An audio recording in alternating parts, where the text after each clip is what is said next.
to LOA Today. I'm Walt Thiessen. I've been doing this podcast since September of 2012, and boy, are my lips tired. This is your daily dose of happy. We are so happy you decided to join us today. And once again, we have a special guest joining us today. Her name is Hince. And I have to tell you, and the moment that I saw your little description about who you are and what you do, because we met through a platform that I've been using quite a bit lately, and you're on, called Podmatch. And your description grabbed my attention because you have engaged in a behavior that I have tried to do in the past with some degree of success, but I haven't had a whole lot of guests who do this. Basically being able to use the power of your mind to go in and directly heal parts of your body, among other things. I mean, you have a lot of other things you're able to do too, but when I heard that, I said, we got to talk. So welcome to the program, Hince. Thank you. It's great to be here. Where exactly are you located?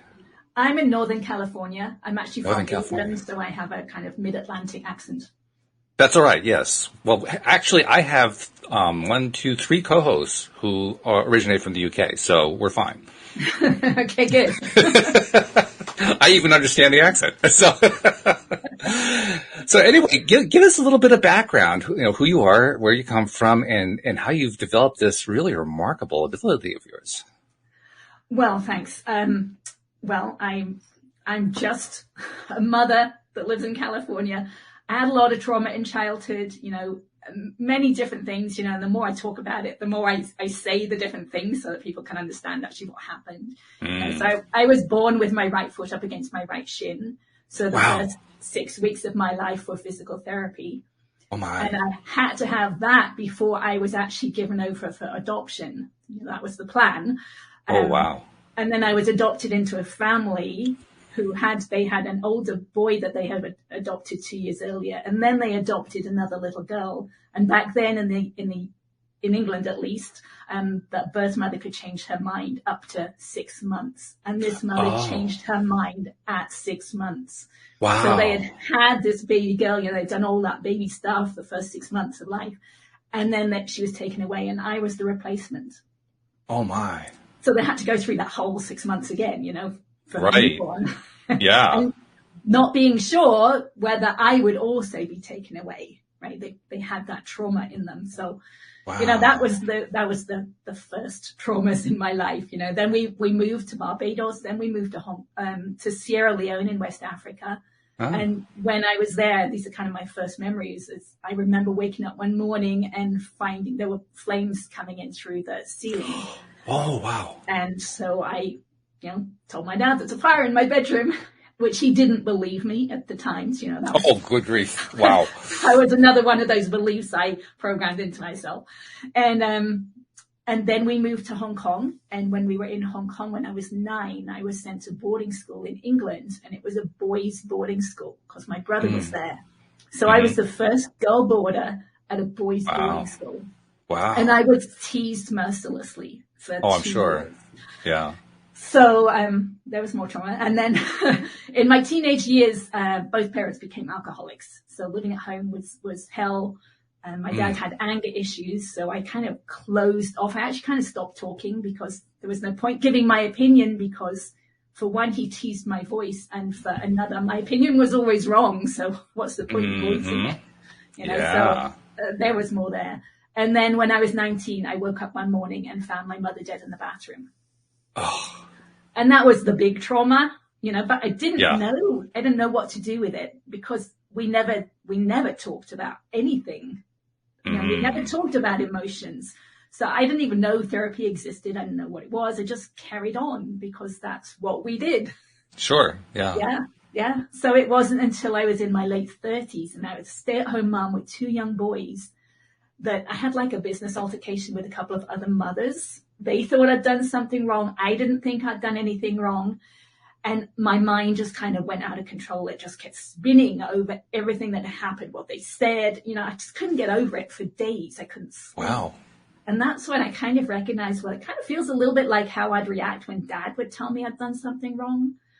So that was my first inkling. Maybe I need to look at something from my childhood or maybe something still affecting me. But even then, I didn't know what to do about it. And it was Sure. around this time frame that I had a doctor's appointment. Don't remember what it was for, but my doctor recognized I was more stressed than I should be. So he asked me on a scale of 0 through 10 how stressed I was, and it was an 8. And then he asked me why. And that's when I realized that the tears from my mother's death, which was now 2 decades earlier, was still just under the surface. Wow. Any thought I had about that event, they would just come back to the surface. Yeah. You never had a chance to deal with it. Yeah. No. So he used this technique with me. It's called EFT, which is short for Emotional Freedom Technique, also called tapping. It's well known, right? Lots of people know about it. They used it with me for about 15 minutes, and I walked away from the appointment being able to tell the story in my mind of her death with no emotions there, no tears there anymore. Which was different, I'm sure. That was a very different experience. It was such a shift. It was major. So I went home and I learned how to do it because the person who developed it, Gary Craig, gave it away for free. So anyone could learn it. Right. And I have an engineering background. I was a software engineer. I like to know things work before I invest my time in it. So at that time, we had a 17-year-old cat at home who was failing, and we'd been told he needed a daily saline shot. So the first time I gave him one, my hand was just shaking. It was like crazy. I wasn't going to be able to do it every day because I was just too afraid of doing it. So I thought, well, this is a great test case. So I tapped about my hand shaking, about my fear of hurting my cat, and about all the memories I had around injections, because I had had many because we'd lived in all those different countries. And then the next day, when I gave him the shot, it just slid right in. My hand had there was no fear left in me. And it was such a huge shift that's when I realized it's a really deceptively powerful technique, because it doesn't really look like it's doing much, right? Just tapping on our body as we're talking through something. Yeah. But I really realized, okay, it really makes a big difference. And I had so much fear inside of me that I knew I had to do something. So I started using it every day. So cool. I didn't realize that it was tapping that you're doing, the EFT, which is great. I mean, certainly something that we've talked about numerous times here on the show. But what a cool result. I mean, I've heard some pretty cool stories. Let me tell you, I don't know if you're aware of my background, but I've been doing this show for almost 10 years now, actually over 1,600 episodes. So a lot of conversations. And yet that's one of the more dramatic ones that I've heard. Being able to use it to eliminate an emotional tie from 20 years earlier to your mother's demise. I mean, that's pretty big. Yeah. And the cat one was so simple, right? So, and by comparison, it was actually a fairly significant one, but by comparison to the other, it was like, oh, well, that was just like a sideline. But it showed me the freedom was on the other side.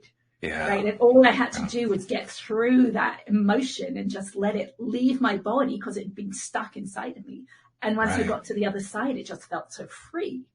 So I started using it every day. And the hard part is actually catching yourself when you feel emotional, because we get so caught up in the emotions. So, it was a progression. The first day, maybe I only noticed one time and tapped on it. And then maybe, the 2 times the next day. But as I worked through it, I felt myself becoming more calm, which was my goal. My goal was always inner peace. And that's what I've been searching for this whole time. And I could feel it happening, and I wanted more. So what I did is I wrote down every emotional memory that I could remember from my childhood and my earlier life. And I tapped through one each night for about an hour to an hour and a half each night until I went through them all. Wow. How many were on the list? Do you know? It was several pages. I don't remember. Wow. But I felt my mind becoming quiet. I remember opening my kitchen door and saying to myself, I feel like I'm living in a different reality, because my mind, which used to be talking all the time, it used to be criticizing me and judging other people, it wasn't doing it anymore. Those words had gone. And that's when I realized that the words that I had been using were the ones I'd been programmed with in childhood, most of my dad's. And I would just replay them over and over again without realizing that was happening. Mm-hmm. Yeah. Right. Very cool, though. What really interesting how you're using EFT for that. Again, we've talked about a number of different ways to quiet that voice. My own way, the way I did it was with mirror work, along the lines of what Louise Hay had wrote about in her book. Others have used different kinds of methods. To hear EFT being used for that, oh, that's okay. That's cool. One more tool in the tool bag there. Right. Because that's a big deal. Getting rid of that voice, especially if that voice has been haunting you for a long time, when it finally goes away. I don't know about you, but for me, when it finally went away, I didn't notice it first. I was so used to it being there, I just kind of assumed it was always there. And then one day, I was doing a 30-day program for myself of just doing the mirror work every day. By day 17, all of a sudden I noticed, wait a minute, that voice is a little bit fainter than it used to be. No, it could be just my imagination. No, that really is fainter. And then by 25, it was really faint, day 25. And by day 30, it was gone entirely. And even on day 30, I woke up that morning, I did my usual mirror exercise, started doing stuff. And then I had to kind of stop and say, oh, wait a minute. There are no voices there. It's quiet.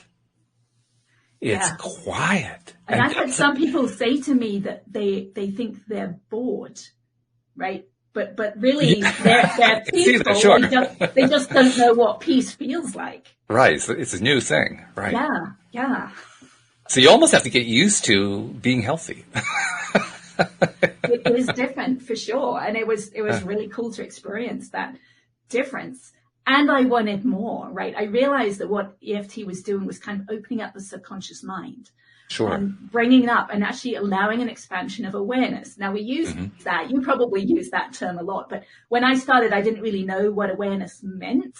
And I have a deep understanding of it now. But to begin with, I wasn't aware of how I felt. I wasn't aware of my emotions, right? Someone asked me, how are you feeling today, Anne? And I wouldn't know, or I wouldn't. You probably gave the scared answer. Oh, I'm okay.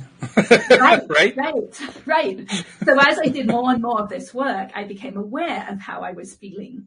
But there's a deeper level. That's kind of more of a surface level of awareness. There's several deeper layers to that. And the next layer is being aware of the physical sensations underneath the emotions. Right? We tend to use the words. We use the word sadness, anger, frustration. But what we're really describing is a set of physical sensations. Right? So imagine you're feeling frustrated. I can feel tension in my torso when I'm thinking or feeling frustration. Sure. And I became aware at that level. Now, as I went through this process, I was actually in a group and we were studying A Course in Miracles. And the guy in the group, kind of the guru, I thought he was the leader of the group. He would say every week, you don't need to meditate. It's all about feeling your feelings. So that's when I was kind of starting with this tapping journey. I didn't know what my feelings were, so I couldn't possibly do that. But as the weeks went by and I became aware of my feelings, I decided one day I'm actually going to try and do what he said. So what does it mean to feel your feelings? So I was at the kitchen sink, I was doing the dishes. I would notice that I was thinking a thought that had emotion underneath it or attached to it. And I would, feel those feelings. So with me, it would often be fear, and I would feel it in my stomach. So Sure. I realized to hold my awareness on those physical sensations, I would actually have to stop. Because if I kept moving or kept breathing, I could no longer find it because that tension was so used to being suppressed that it would just be squirrely and it would move away. So I actually had to stop myself and hold myself like a statue. I'd stop moving and I would stop breathing. I wouldn't take a deep breath. I would just stop breathing wherever I was when I could feel that tension. And by this time, I was actually able to hold my breath better because I've let go of so much tension. So it gets easier as you do it. And I would hold my awareness on the tension and I would talk to it because I want it just to be expressed. I want it just to feel safe to express itself, to be felt. So what would you say? I mean, did you use words or was it just a thought process or? Both. I mean, yes, I'm talking to it. It's okay. I can feel this tension right there. I can feel you right there in my stomach and my solar plexus. It's okay. I'm just going to feel you. I don't want to suppress you. I just want to accept you and allow you to be felt. Mm-hmm. And then at some point I would need to take a deep breath or there would be a release and I would take a deep breath. And that was a release of tension. Then I would think the thought again, feel it again. and let it go. And I would do it over and over again until that thought no longer has the emotion attached to it. Sure, and it's free. At that point, it's free. Right. You're basically releasing what was probably an emotion that had kind of stuck there for quite some time. You were finally letting go of it. Right. So now, instead of tapping at night, I would actually do this work, this release work at night. I'd done so much of my early years at this point that I started to work on more collective traumas. So I would think about something like 9/11, feel all those emotions inside of me, hold my awareness on it, talk to it, let it go, and do it again and again and again until that tension had dissipated.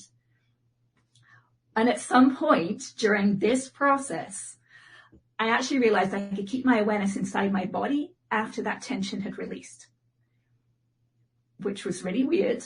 Never heard of this before, so I didn't really know what I was doing, but I kept playing with it. It was like a new tool I could look at. So I'd try and do it again. Okay, can I get my awareness back inside? And the only way I can kind of explain it to someone is, imagine you've got a toothache or a stomach ache. You can pinpoint it with your mind where that ache is coming from. But once the ache has left, you can't pinpoint it anymore because it's gone. Right. I could keep my awareness inside the body at that point. Interesting. So I'd start playing with it. I'd start moving my awareness around and like, well, what can I find out? So I recognized I could actually put my awareness on tension. I could feel the difference between tension and no tension. So I would hold my awareness on tension, do the same thing that I'd done at all these other layers. I would actually hold my awareness on it. There would be a shift. Then I'd do it again and again and again until the tension had released. So just doing the same thing, but a deeper level of awareness. So I would just play with this. I just keep doing it. And at some point, and it took months to actually be able to get into my head. Now, when I got into my head, it was different because... And when you say, let's be clear here. When you say you got into your head, what does that mean? Describe what it is to get into your head the way you're talking about it. Well, I'm not using my thinking mind so much as my feeling mind, right? I'm feeling, right? You can put your awareness on your left big toe, right? You can feel it. You can feel how it feels. So I'm actually doing that inside my face. So like I can Got it. put when I first started, I would put my awareness inside my cheeks, mostly one cheek, the place that was calling my attention the most. But when I did in my head, I was suddenly aware, because I hadn't been aware before, of how much pain and tension I held in my head that I had no idea of before, right? I'm now about, the late 40s, early 50s, and I've lived with this tension inside of my head for decades, and I had no idea it was there. Sure. That makes total sense to me. I imagine that there's probably large millions of people on this planet who have done the same thing. They've lived their entire lives, and you kind of get used to something. It's like it's been there all along, so you figure, oh, well, it's just supposed to be there. Right. Well, it's in our subconscious mind. It's been there all along, but we're kind of this process is opening it up. So I was aware of this tension, and then I would just start a little bit at a time, just focus on it, feel it, allow it, let it go. It would release, and I'd do it over and over again. At some point, I actually heard and felt something releasing, and it sounded like old fabric ripping. Really? Yeah, it was really weird at the time. I wasn't sure if I was hurting myself, but I'd been on this journey for so long, I realized it was got to be the next step in the journey.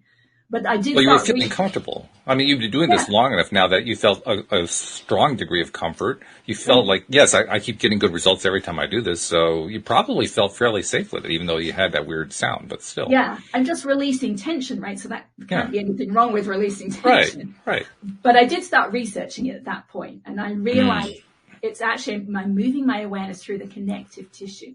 And that was a bond that had kind of released at a deep level. Wow. So I would just do this more and more. I actually hear and feel that release dozens and dozens of times a day now because it's kind of increased more rapidly. So at some points, I could actually feel my skull bones relax into a just more relaxed position. And so last year I had x-rays taken, and I had comparison ones from 2013. So Ooh. to actually see the changes was really amazing, because I knew things were happening, but I didn't know that my eye sockets could align. I didn't even know those bones shifted, but they have. Wow. And my jawbone, which was way off to the side, is now much more centered. And my neck, Wow. I've had scoliosis, I think, from birth, from my foot being up against my shin. I think that kind of torqued my body, and it's now untorquing.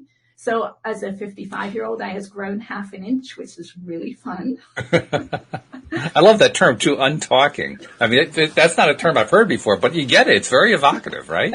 Right. So, we talk about, with the law of attraction, we talk about alignment.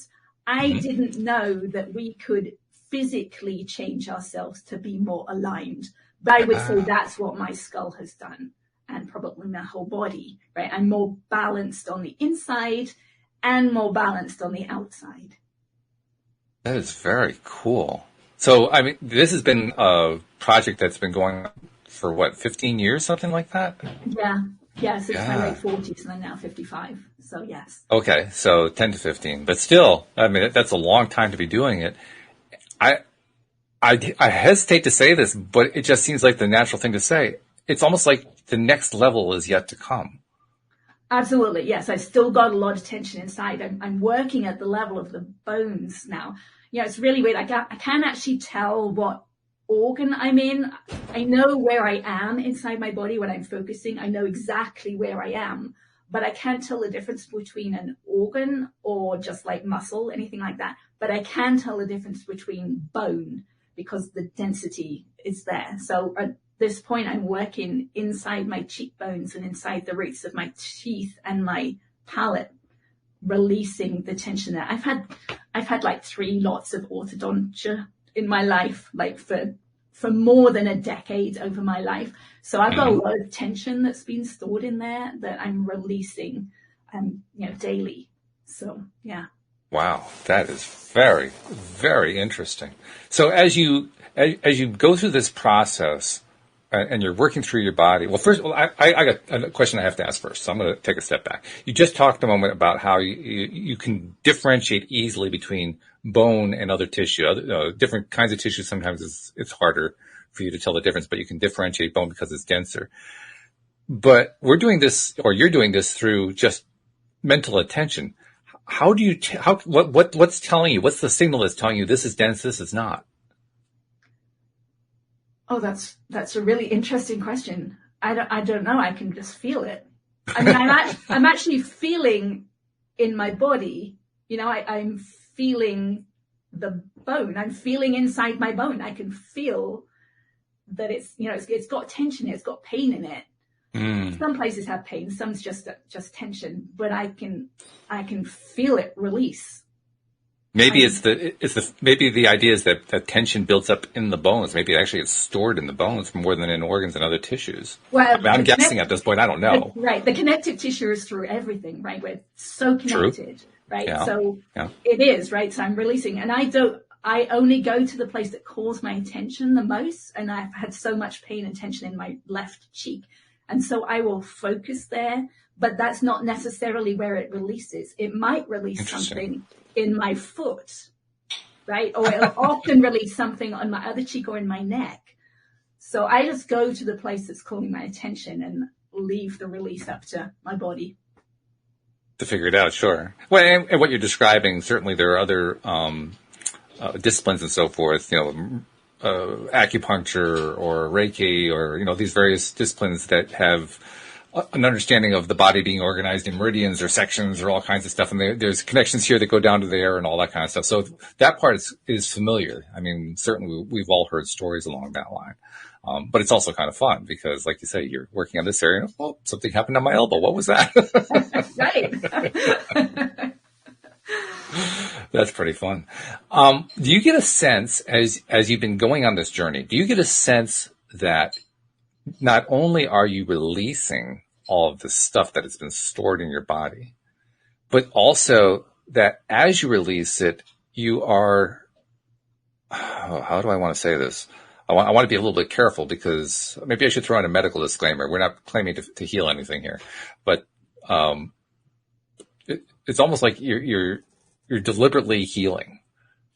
That like you're going through and you are saying, okay, I'm going to heal this, I'm going to heal that, and I'm going to do it by releasing this tension or this pain that I detect every time that I detect it. Right. It's never intentional. Right. I'm only going to the place that's calling my attention. Right. So I don't know. I think of us as just this huge onion. It's layer by layer by layer by layer. So many layers that you really have no idea how many layers there are. But whatever's calling our attention is what needs to be focused on now. So we're releasing dis-ease at that level. Okay. Right? And then we're going to the next level down and releasing the next level of dis-ease in the body, right? It's just tension that's stored in the body. And all the way from the outside, right? Even working with EFT with words and tapping on the body, I believe is releasing physically dis-ease in the body. And then at the next level of feeling the physical sensations, that's also releasing dis-ease in the body. I'm just doing it at a deeper level now, but even those, the techniques like the EMDR, the EFT, the acupressure, all those techniques, I believe, are actually working on the physical body and releasing dis-ease. It makes total sense to me. It really does. I think probably the most interesting part of all this is if there was, I have to pick and choose, but for me, the biggest thing is that we've heard lots of stories. Lots of people have come onto the show and talked about various ways that you can heal yourself. You can release problems with the unconscious mind and so forth. We've even had references at time to how there can be layers of stuff, but I think you're the first person who's ever described going in and healing layer after layer after layer. I think you used the analogy of an onion to describe what it's like going one layer and then another layer deeper and another layer deeper and another layer deeper. Do you have a sense how deep that onion goes? I wish I knew. But no, we have that phrase, God never gives us more than we can handle in any moment. True. And in terms of this journey, I believe it's absolutely true, because if I had known how much pain and tension I had inside of my head when I started this journey, I couldn't have survived. It was just so intense. But when I got to that place, I was ready for it. I knew how to work with it and to let it go. So yeah, I've got a lot more to do because I know there's a lot of tension still inside of me. And I think all of us can identify with it. Even as you're talking right now, I'm taking a little inventory, like, oh, yeah, there's a tension in my jaw. I've recognized that one. And there's the one there back in the head. And I also noticed the thing that's going on in my belly. I've had that one before. I mean, I'm paying some attention to it as you're talking about it right now. So I know there's stuff in there to be released. Now, I think you've described two different ways to release, one through the tapping, the EFT, and one through, I've heard various labels to describe this, but basically going in, feeling the pain until you feel it all out, and then it dissipates itself. I call it feeling your feelings. Feeling your feelings, okay. So are those the only two you've done? Is there a third modality that you've used, or is it just those two? And of those two, which one's the one that you feel is the most effective, the most consistently useful? Those are primarily the two that I used, and they're different. To me, EFT was really, really beneficial to begin with until I had that awareness at the physical level, right? And whenever I get caught up in emotion, I will still use it. And I have a tapping group, and I don't know if we're going to talk about current events at all, but we can. Tapping group last night. We talk about anything. Okay, good. I tapped about Putin. I went back and tapped about Hitler. I tapped and I felt my feelings about both, because they both work really well. The feeling of feelings is just for people who are already aware of their physical sensations. Tend to be empaths, right? A lot of empaths are aware at a deeper level. They can feel things at a deeper level. So I think that technique works better at that level. Plus, you can do that anywhere. People don't always want to be tapping on their head and their face in front of other people. So EFT is not necessarily useful when you're out and about. True. Yeah, that has a little bit more limited application period time. Very true. Also, from what you said, I think we could kind of draw the conclusion that the EFT is perhaps a little bit better when you're really not sure what it is that you're feeling, when you haven't been able to achieve that level of empathic sensation yet. So Right, because it feels like it comes first. Yeah, right. Yeah. Yeah, I mean, with my mother's death, I just talked through it. I talked through everything that happened. Right. And maybe I could feel feelings as that happened. I'd stop if I felt feelings and then tap about the feelings and then carry on with the story. And then go back to the beginning and do it again and again until it just became a story, when it's all the tension and the emotion had left. It's interesting, too, because as you've described that story and all the different things that you've been describing here, when you get to a part where you have an improvement of some kind, some sort of release, every time you do that and you describe that, you smile big, which tells me you're jazzed every single time that you achieve that. And that seems to be what draws you in. It's like, I want to keep doing this. It's getting better and better. I want to just keep feeling that again and again. It's almost like a drug. Right. Absolutely. It feels really, really good to release tension that's been stored in the body for decades, right? How could it not feel good and feel a relief when that's gone? Yeah, that's what kept me going along the path. It's like there was nothing else I wanted to do. Yeah. I can see that. Now, I can also imagine that for some people, they would say, okay, I feel relief and then I'm done. So you can work either way. And I kind of suspect, now I'm going to bring this in from a law of attraction point of view. I suspect what really happened here is not only did you feel the relief, you celebrated the relief. And because you were giving focus to the celebration of the relief, you wanted to have more relief, so you got more opportunities to have relief. So you went to the next opportunity, you got relief. You did the same thing again, you celebrated the relief. So we got an LOA thing going on there where you keep focusing on what you want and you keep getting more of what you want. And so it just becomes an ever-expanding cycle that just builds its own momentum over time. Yeah, quite possibly. But the journey gave me a really different understanding of the law of attraction than I had before. You know, I'd done a lot of the positive thinking before. I'd done a lot of Abraham Hicks work before, actually been in her hot seat before. Oh, really? Yeah. But what I realized is that, you know, it's working all the time. I'm sure you're aware of that, right? Every second of every day, we are emitting a signal and we're attracting back into our future based on that signal. Right. And what I realized is the whole of us is a signal, is the signal, right? So it's everything about us. It's our, you know, it's our gender, it's our hair, it's our clothes, it's our thoughts. Yeah. But to me, based on what I've experienced, the biggest part of our signal, right? Think of that tension that I felt in my head. The biggest part of that signal is that tension we hold in ourselves from our past. That makes a huge difference on our signal, right? That's why we can't always get into alignment with what it is we're wanting, because we got all these other thoughts and feelings from our past holding us back. So I recognize, okay, if I'm putting off a signal now, and do I want this signal? Do I want to feel this way again in the future? I'd ask myself that during the day. It's like often the answer would be no, I don't. So then I have to do something about my signal right now, because otherwise I'm going to get this feeling back again. So that's when I would, you know, even taking a deep breath is going to help, but I would tap or feel my feelings, because I want this feeling to change to more peace. I want to be more peaceful right now, because then that's my signal and I'm going to attract more peace back to my future. So I worked with it at that level. As you're describing this, I'm reminded of, there's a gentleman, I don't know if you know who he is. His name is David Strickle, and he is a channel, very much like Esther Hicks channels Abraham. He channels the stream. And he was a co-host on the show for about 6 months, and he's a frequent guest. In fact, he's going to be on the show 2 weeks from today. So that's going to be good to have him back again. But one of the things that he does, he has a whole program called Taya, Trust Your Abundance. And in that program, the cornerstone of it is what he calls a boot camp. And in that boot camp, one of the things that you do is exactly what you just described about going in and feeling the feelings all the way through. And the purpose is to release all that subconscious stuff that has been haunting you from very early childhood. So, I mean, you basically are doing the same thing that he talks about and that he teaches in his program, which is fascinating to me, that you do it a little bit differently from the way they teach it, but it's not all that different. It's actually fairly similar.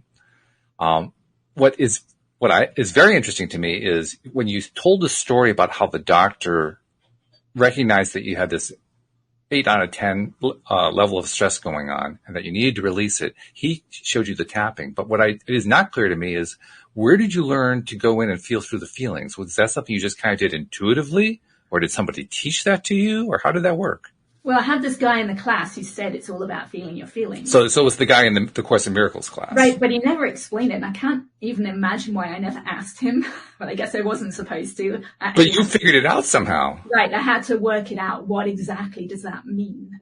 Because, I had suppressed so much, So but every, step of the journey beyond there has just been working it out and allowing, right? I know a lot of the law of attraction type work is almost trying to be, kind of that toxic positivity type thing where you try and think something, but when you're trying to think something, you're actually suppressing what you're actually thinking. So all this work was actually allowing what I'm actually thinking or what I'm actually feeling. So, as things went along, I just had to allow my body to do whatever it was going to do and allow the process to go, because actually the body does some weird things once it's releasing stored tension that it's had for a long, long time. Things start moving around and just releasing. And it's just a question of allowing it to happen. Is that, can you do that? It's kind of goes against what the mind wants to do, right? We don't, the outer level, we don't even think we should think what we're thinking. Right. So, even with the things that are going on in Ukraine and around the world, the divisions that we're having, what the way I do it is actually allowing those feelings. So it's okay that I hate what's happening. It's okay that I hate those people that are thinking differently to me. Just allow that hate to be felt, because it's just stuck energy inside of my body.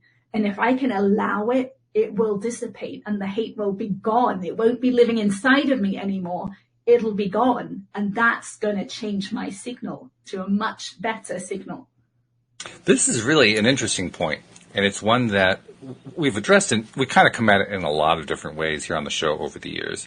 But it's how do you distinguish between focusing on what you don't want to the point of building it up versus focusing on the thing that you don't want to the point of releasing it? Right. And that's a good question. Yes, I don't want to focus on what I don't want. But if I do it while I'm tapping, I'm actually releasing it. There's a difference.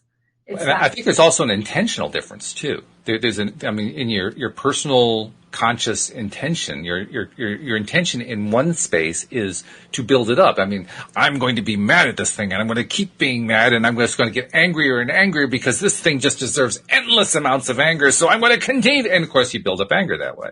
Right. You get as opposed to, exactly. Yeah. But as opposed to, I feel anger right now. I don't really like the anger, but I also know I have to feel this anger through, so I'm going to allow that anger to be felt, but I'm not going to keep feeding it. I'm not going to keep throwing stuff into it. I just want to express it so that I can release it. Right. I think that's really what the distinction is. Am I going to keep feeding it, or am I actually just willing to let it play itself out and be done? Right. But as I'm tapping, I can try and bring it up. I can try and get as angry as I want to bring it up out of me. But as I'm tapping, it will release that from the body. So it's like a quick release mechanism is what that is. It is like a quick release valve. Yeah. Yeah. Yeah. So it's a very subtle difference. But definitely important to understand it. Well, I like having, and I think all of our listeners too, we have from an LOA perspective, we have a very advanced audience for the most part. And so they have a lot of tools in their tool bag. But it's always good to have one more tool or one more way of looking at even an old tool. And I think that's what you've given us. You've given us a really cool way of looking at a tool that, to one extent or another, most of us have had. A lot of us have tried, for instance, the EFT. And a lot of people have had a lot of success with that. So that's just one example of how it can kind of play out individually. But you've given us this idea that, well, not only can we use this tapping thing, not only can we feel feelings out, we can actually intuit our way to finding these things. Because that's really what you did with the intuition part, with the feeling it through part. You got a clue from the guy who led the Course in Miracles group, but you ran with it in a way that a lot of the other people in the same group didn't do. I'm willing to bet that that's the case because I mean, I've talked to enough people to know this is not the way people normally are able to wend their way through. Well, you wended your way through and you actually found right to the core how to get to the core of what was going on with you and deal with it and release it and get rid of it and get excited about it. That's quite an accomplishment. It really is. I had a real desire. I mean, I've read a lot of the books. I've done a lot of the spiritual reading work. And, I asked myself, well, so they clearly believe what they're saying and it's not working for me. So what is it they're seeing that I'm not seeing? Right? Yes. Abraham Hicks used to talk about waking up first thing in the morning, before thoughts coming in, how good it felt. I never felt good in the morning. You never felt good. So what was she lying, Abraham? What was she seeing that I wasn't, right? So how could I get to the place that I did feel good in the morning? And I realized it had to be something deep inside that I hadn't yet found. So, yeah. So I think it's a fair guess that you're going to continue to do this work internally on yourself. Do you have any sense of what is coming next? Because I just have this feeling of the other shoe waiting to drop. Like you have gotten this far, you've done a whole bunch of it intuitively with minimal guidance from outside. I just get the feeling that there's a next thing that you're going to discover. And I'm wondering, do you have any flavor of anything that's coming up next? Do you have any sense of anything? Well, I believe I'm going to be able to get deeper and deeper into my body. So deeper and deeper into my skull. I know what I'm doing is what would be called using the inner eye, the third eye, because I know where I'm looking from. Right? And because I'm looking from one place to another place inside of me, I know I'm not my body. I know I'm just residing in my body.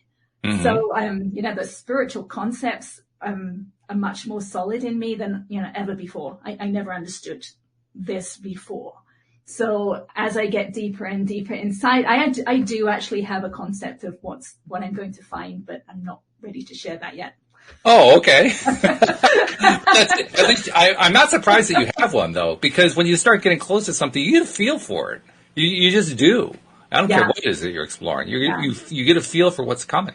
Well, what I love is seeing there were clues out in architecture. There are clues out from the past that I see now in a totally different way than ever before. So it's a really actually fun process to go through to start seeing where all these clues are around. So give us like a clue about the clues. Describe one of these clues that you've drawn this connection with. Okay, I know without a doubt that cathedrals and churches are three-dimensional representations of a skull. Really? Really. I have no doubt. That is really interesting. That's very interesting. Are you familiar with the work of Neville Goddard? Yes. So you know his idea of God and Jesus and all that being consciousness. So no, if you could sit... not totally. Tell me. Oh, that's like the basis of everything that Neville did was metaphorical. He used biblical stuff, but his whole purpose was saying, well, all this biblical stuff is really just a metaphor for this dance that goes on within and about the conscious mind and how the conscious mind creates within the universe. So that's Neville in a nutshell. And if I take that basic idea and apply it to what you're talking about, well, we can kind of draw a parallel. The idea of consciousness being God, Jesus, all this stuff in kind of one great big shell like that, that kind of it's like, ratio is the word that comes to my mind, but there's another one. I can't think what it is. A is to B as C is to D, that kind of a thing. So consciousness is to God as the skull is to the cathedral. Like, oh, there's a thing going on here, right? Because the skull is kind of where, our consciousness does not exist totally in the skull. Obviously, it exists throughout our body, particularly in the heart. But nevertheless, we associate it with the skull.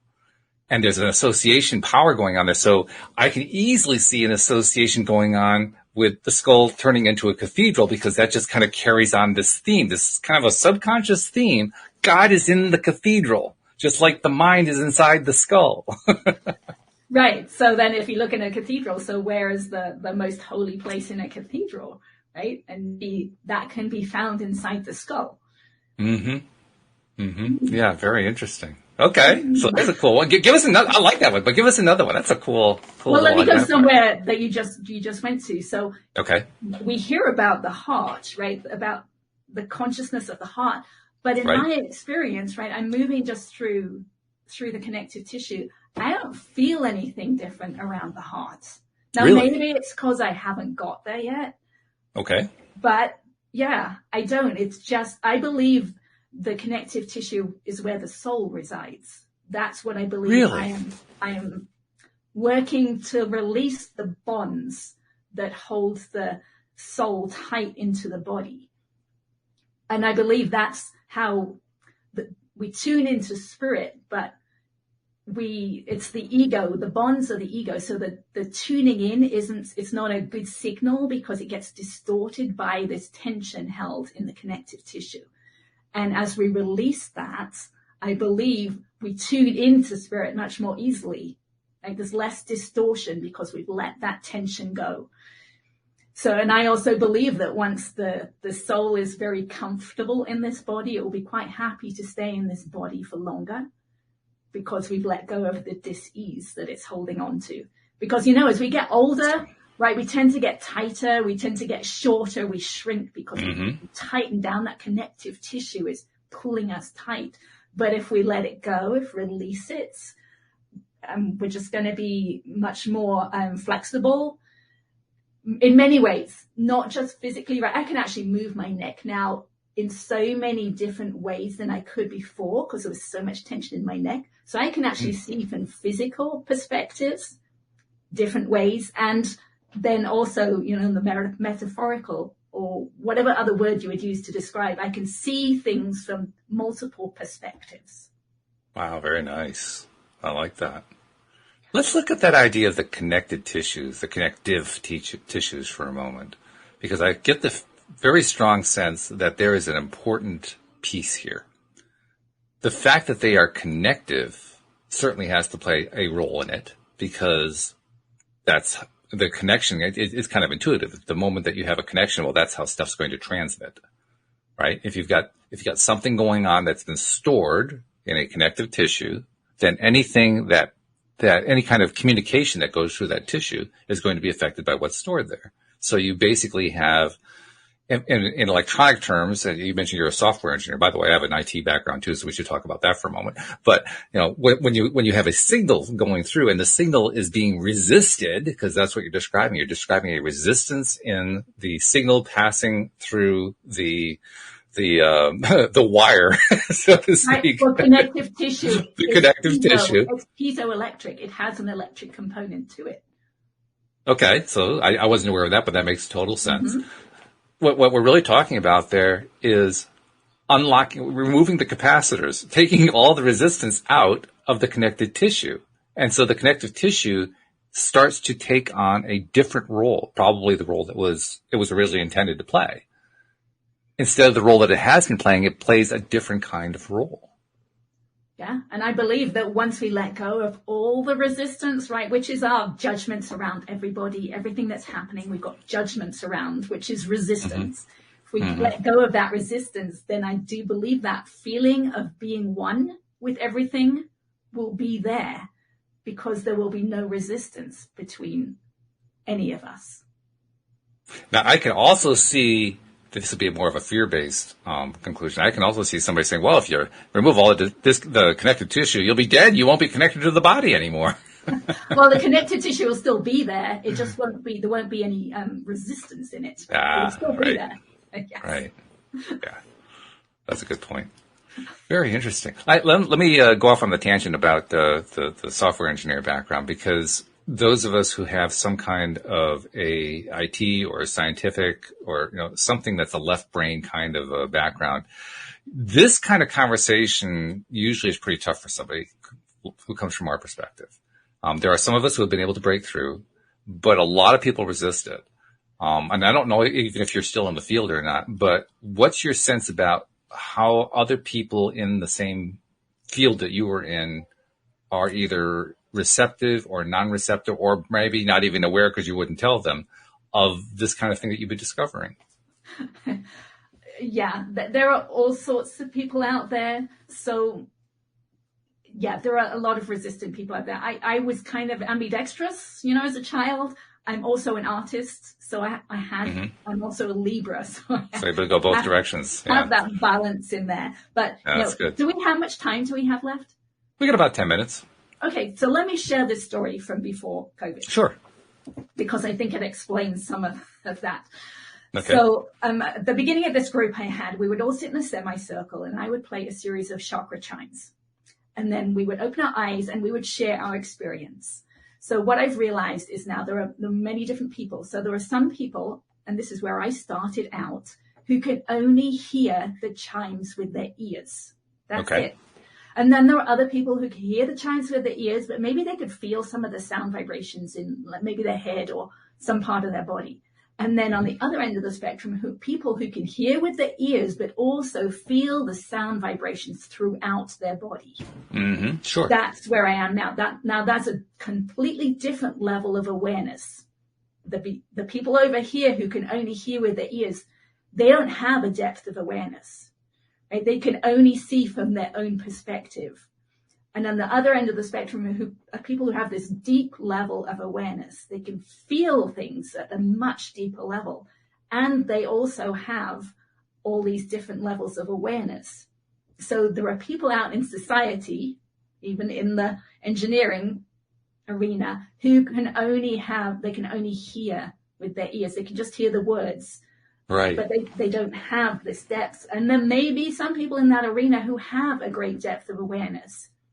It's a good way of describing it. When you have this understanding, you can understand that we have many people in society, and not all of them will understand what we're talking about. Yeah, that's true. It makes total sense to me. In fact, but now those people who only have that they can only hear with the ears, they now know there's this depth of awareness that they can aim for. Yeah. Oh, absolutely. Yeah. And they may or may not be willing to accept it or even consider it. They may throw it out, or they may decide to say, yeah, well, I'm going to explore that a little bit more. And you never know. It's going to be different from one person to the next. To me, that's why the x-rays really helped, right? I actually have something physical. You had physical evidence. Yeah. Yeah. Yeah, because that definitely appeals to the left brain, knowing, oh, I've got evidence, solid evidence. I can point to it. There it is. It's incontrovertible. Right. Yeah. That's a big deal. That's really good. In fact, when you were talking about sound there and being able to hear with your ears or being able to hear with your body, sound is my strongest sense out of the five senses. And as a result, I mean, put it this way, a lot of people, probably a majority of people, are able to literally visualize in their minds. I have a lot of trouble doing that. I have a great deal of trouble consciously creating images in my mind. However, it's really easy for me to create sound in my mind. I can hear entire orchestras. I can hear every instrument in the orchestra. And like you were talking about feeling it through your body, I can feel it from my toes to my top of my head, out through my aura. I can feel it all over the place. And as you're describing that, it's kind of reminding me, each one of us has developed to a certain degree with each of our senses, with our willingness and our ability to delve into them and to delve into how much in tune we are with them. So I may not have developed the imagery ability very much, but I've developed the sound ability a lot. Nice. And that's a big deal, because once you've identified what you have done well, now you know where to focus. Now you know where to bring your attention. You develop the ability to feel your body, to basically feel every aspect of your body and work your way through and start breaking these old stored negative energies that were in there, releasing them, getting them out of there. You discovered that this is something you can do, and you went with it. You could just as easily have been like me, unable to do the imagery and just gotten stuck on, well, that's really cool, but I still can't get rid of I still can't create the imagery, so I'm just going to stop there. You didn't do that. You went with what your strength was. That's really cool. I was determined. Apparently, yeah. But one of the things I want people to realize is there is so much depth to life.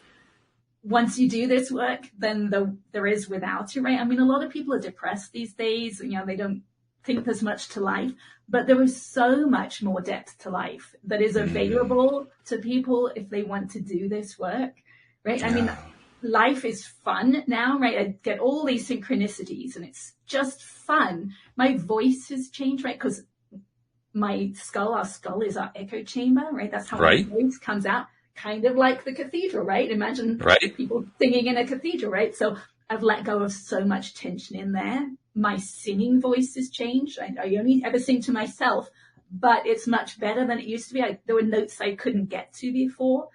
So that tension has released, right? So that's fun. But the senses improve, right? I can taste, things just taste sublime to me these days. So things improve. Because I have that depth of awareness on the inside, I can actually see that on the outside too. I can see why things replay. I can see what's replaying. I can see the energy in what's happening. So there's just so much more fun in life, and you feel lighter, right? I know I smile a lot, but good. That's a healthy thing. Right, the burden that I was carrying for all those years has lifted, and I do feel lighter. So let's summarize, because I know we talked about this at the beginning of the program, but at the end I always like to kind of revisit it. So let's describe again, what were the processes that you used so effectively and that you continue to use to this day, just so that we can kind of rehash that part? So I used EFT to accept my feelings as I felt them, the emotions, and to let go of my history. So tapping. Then once I was aware of the physical sensations underneath the emotions, then I would feel those sensations, just allow them to be and allow that to release and let go. Then I could get inside my body, do the same thing, put my awareness, my attention on the tension inside, hold it there until it would release, and then just work with that at the deeper level. And then over and over and over again, just do it keep going back. Okay, here's something else. I'm going to work on it over here. Now I'm going to work on it over there. Now I'm going to work on this. Now you're just continuously working through the body. Right. And keep going. These days I will watch the news. I'm ready to watch the news. I want to find out what triggers me. And so I will work. So you actually try to trigger yourself so you can get rid of the trigger. That's interesting. Right. Yes. Yeah. That's advanced. That's very cool. I like that. Okay. Well, we're running out of time. We got a couple minutes left. Before we go, do you have ways for people to reach out to you? Because sometimes people have questions or they just want to talk and find out more about what you're up to. So how can people reach out? Yeah, I've got a webpage and website, Hince.com, and I've got a YouTube channel where I explain some of these things and have demo videos for them. Just look up my name, Anne Hince. And I have a public Facebook page that I'm happy to interact with anyone. I love explaining things on there. And I have my book, which goes into the steps that I took in detail, along with the weird things that happen, and my take on the law of attraction and how this gets stored in us in childhood. So a book, you got to tell us, what's the name of the book? It's called A Pathway to Insight. A Pathway to Insight. I presume that's available on Amazon. Is it available in other places as well? It's mostly on Amazon, but you can ask your local bookstore to order it.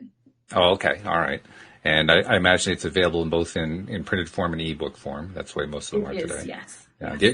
For those who are the audiobook listeners, do you also have audiobook version? I do not yet. Not yet. So that's on the to-do list, huh? Yes.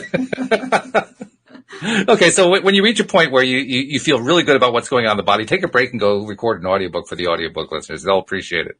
Plus, you get more money for it because you can charge more for those because it takes more time to put them together. No, seriously, this is great. I love what you've been doing. I love what you're sharing with us today. So thank you very much for the work that you've done for yourself, because that's an important thing, but also for sharing it with the world. Sharing it with us on this program. It's really, that's a wonderful gift that you're giving. So thank you for the gift. Thank you. I love sharing it. It's fun. I love deep conversation. Well, that's our goal here. We subtitled this show, Your Daily Dose of Happy. So if we can come through the show and you're feeling better than you were at the beginning of the show, that's a winning show. Great. That's the goal every single time. So, all right. Thank you very much for being on the show. By the way, I wanted to acknowledge Concetta and Rita in the live stream. We were sharing some comments while we were talking there. And Rita was particularly appreciative. She was saying this is fascinating. She was loving the talk. So more feedback from there. Thank you to our podcast listeners everywhere, because without you, we wouldn't have a podcast. And we will see you all next time here on LOA Today. Goodbye, everybody.